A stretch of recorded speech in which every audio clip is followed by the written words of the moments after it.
Hi, Mom. Can you give me a few words about how I was like in middle school? How would you describe me, etc.? Well, I thought you were a very good student when you were in middle school. So good that we never really attended your parent-teacher conferences, which is our bad. But fairly, you were a good student, and very proud of you. Hi, Ian. How would you describe me as a middle school? I know you were young at the time, but do your best. You're very weird. You like to get up at like 5:45 in the morning for no reason. Anything else? You made fun of me a lot. Alrighty. Hi, Dad. Hi, How would you describe me as a middle school student? you were a good student. You did, unfortunately, start exploring your oats and trying to get as much as you could with everything. As long as you got your own way in middle school, you were fine. But good student, you excelled, and you really developed the desire to start teaching when you were in middle school. Middle school me earned a lot of awards, so we're going to get into some of them.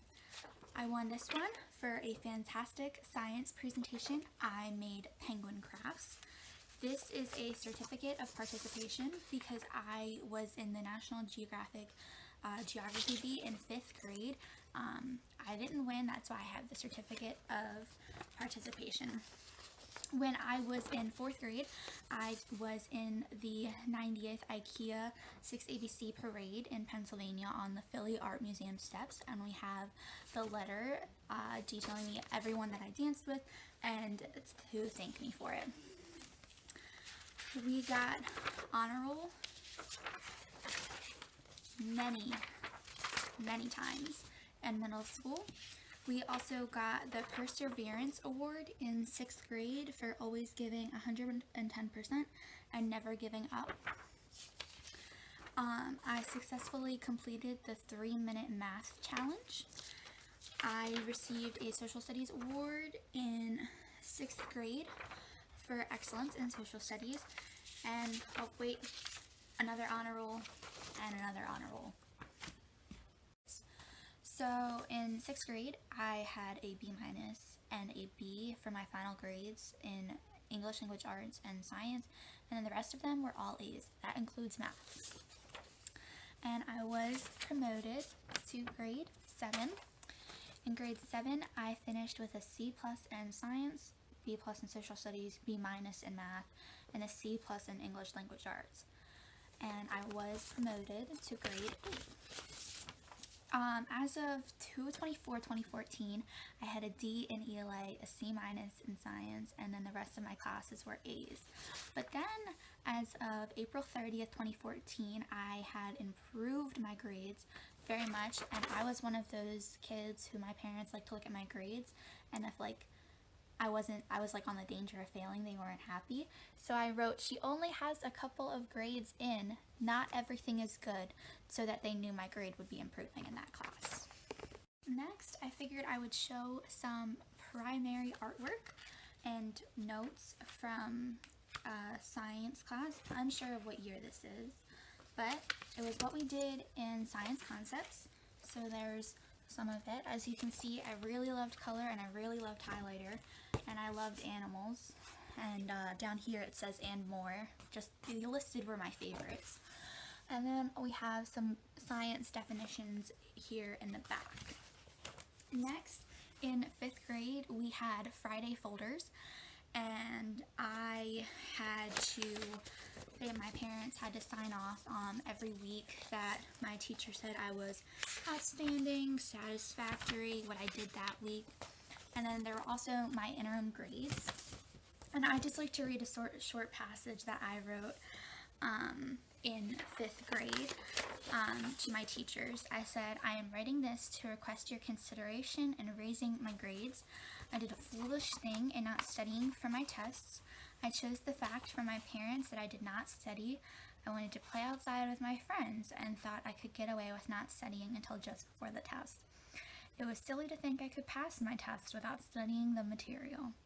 If you consider raising my grades, I will promise to study more. I will not hide from my parents because of the fact I did not know the information. In failing to do the right thing, I chose wrong. I believe I have learned my lesson. The next time I'm told to sit and study with my parents, I will do just that. Thank you for the chance to make this right. Sincerely, Laura Burns. And with that awesome note, I did get 60 extra credit points towards something. I forget what it was for. My parents don't remember making me write the note. So there's that. When I was in middle school, we went to see the Harlem Globetrotters in 2014, and that was the night, I believe, before I took DCAS testing, which was our standardized testing. This was Halloween 2010.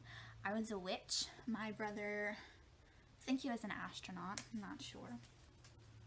This was also the same year.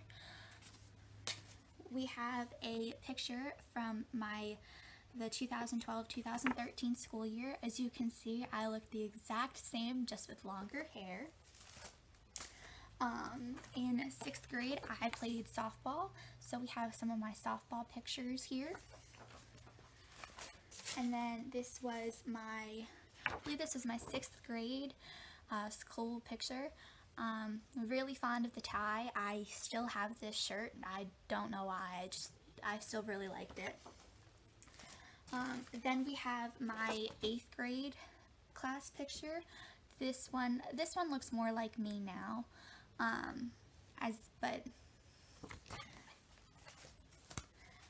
And then we also have my softball pictures from that year. This was 7th grade. I still have this jersey. It still fits me. We have a picture from 2010 of me and my parents and my brother. There's me in that tiny corner. It looked the exact same. Just had really, really short hair. This is, I believe, a picture of me from either 4th grade or 5th grade. For some reason, I was really, really obsessed with short hair. I like to keep the sweat off the back of my neck. I would not go back to that. Something that was really beneficial to me in my middle school career was that my 7th grade English language arts teacher allowed us to write down books that we read, the title, the pages, the number of pages, when we started the book and when we ended the book, and we were able to do that for extra credit. I turned in a lot of those because in middle school I did not have any friends, so I spent all my free time reading. Something that was really detrimental to me was my teachers would always yell at us if we did the wrong thing, and they wouldn't just yell at us as an individual person, but they would yell at us as a collective whole. So if one of my classmates did something really foolish and really dumb, the entire class got in trouble for it. It got to the point where my 8th grade teacher almost took away our social studies field trip to Washington, D.C. because we were acting that bad. I would not implement yelling at my students into my classroom just because it's not fair to single out one entire grade for something that a few students really did, and I also don't think doing it in a public manner is really professional. But I would implement what my 7th grade English language arts teacher did, because what she did really helped hone in my interest in reading and allowed me to explore different genres of books, so I was able to really get a full grasp on what I want to read. The classrooms were arranged very well. We all had assigned seats, and you had like a little sticky note taped on your desk of your name and what period you were in there, and then it had them for like the other classes that they taught as well. My math teacher was really enthusiastic in teaching us, so I was really engaged in her class.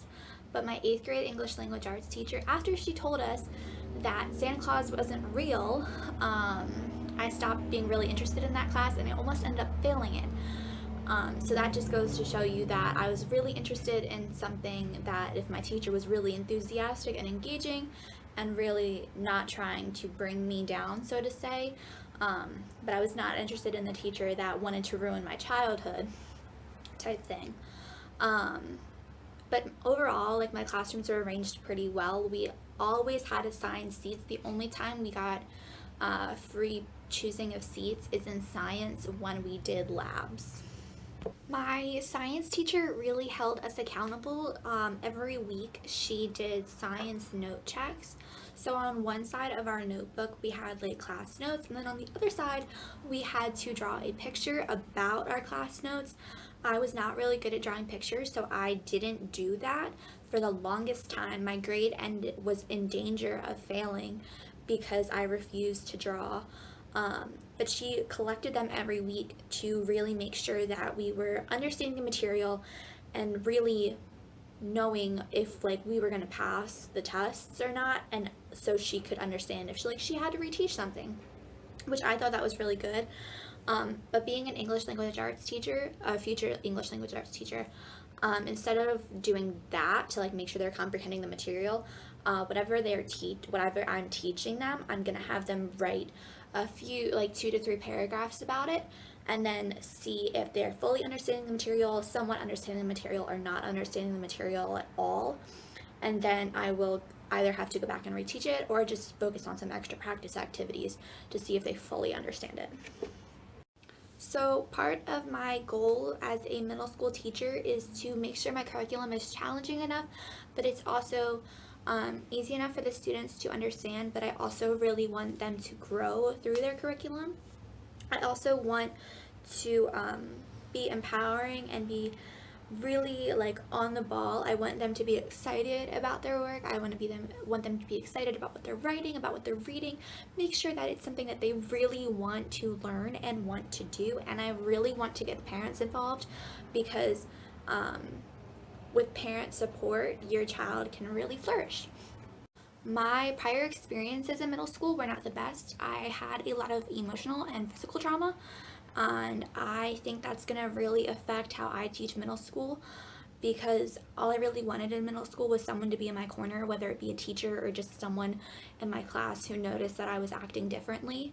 And I think with knowing that I didn't have anyone in my corner, I really want to show those kids that there is going to be someone in their corner and there's always going to be someone to listen, but also that I really want them to know that if they don't want to come to me, they're more than welcome to talk to the guidance counselor, or they can even reach out to someone else in their community, because they really have to know that they're not alone and they're not on their own. And that is something that I really struggled with in middle school, because I really thought I was alone and I didn't think I had anyone, and then things really changed for me in high school.